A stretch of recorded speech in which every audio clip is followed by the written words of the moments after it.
Alex, you live in Grace? I do. How long Yes, have you lived in indeed. Grace? I moved in last summer, so just coming up to a year. So in our series of films, we've got people who are born and bred there, but you've come just a year. And where did you come from? Well, before that I was in Purfleet for a couple of years, and then before that from London. Right, and so I should explain, what brings you here? Well, the Royal Opera House, where I work, obviously. So I was living in London and commuting out every day. And then I thought, hang on, I should move to Purfleet. You know, that would make a lot of sense in a lot of ways. Found a nice place down by the river and lived there for a couple of years. And then my family expanded. I now have a little one. And then moved to Grays last summer. So was it a big decision to come out here, even into Purfleet? It was a very natural decision, actually. Yeah, I'd been working here for a few years before that, and I felt actually the best way that I can do my job is to be a part of this community. And if I don't have to commute for a couple of hours every day, then that's a bonus. And so what is your job at the Royal Opera House? So I work in the learning and participation team out here, and my role is the community projects manager. So I look after two main projects. One is the Royal Opera House Thurrock Community Chorus, and the other one is the volunteer programme.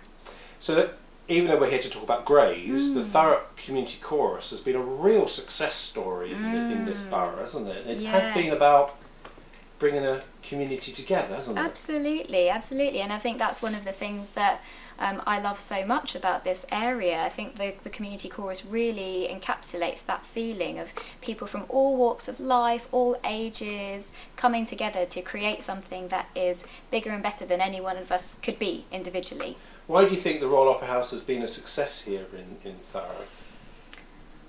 I think that's a really tricky one. I think that the Royal Opera House really sees itself as part of the community, and I think that's the only way that it can be a success. Is it's not the Royal Opera House coming in and saying we're going to do this and we're going to do that. We started off by just asking a lot of questions and finding out about the area and the people, and then building our work around the people who live here and what they seem to want. And at every stage in the decision making process, we've been very much led by what it is that people seem to want to do. So it's probably that. I think it's being part of the community and being led by our community.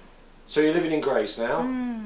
Do you see yourself? Are you now laying down roots? Would you say? I am, definitely. Yeah, absolutely. So I've got my little garden now, and I'm out watering my plants. It definitely feels like this is a place that I'm making a home for me and my family. And do you have to build up a sense of community? Do you know people? Yeah, I think it's a bit easier when you have a small child, because there are lots of ways to meet other parents and other mums and other children. So I think that's a really good way in. But the arts, of course, is another great way to be a part of the community. And we're always running into people that we've met through being involved in creative projects in Thurrock. So if we came back in 10 years' time, like a longitudinal study, you think you might still be here? I think so. Yeah, I can definitely see that. I think it's a great place to be. My husband works in London, and so it's a perfect commute for him to get into London. But then we're near the river, we're near the sea, we can get out to the countryside, and then we've got this great small town right in the middle of it. So yeah, I think so. Right, Alex, thank you very much for your time. Thank you.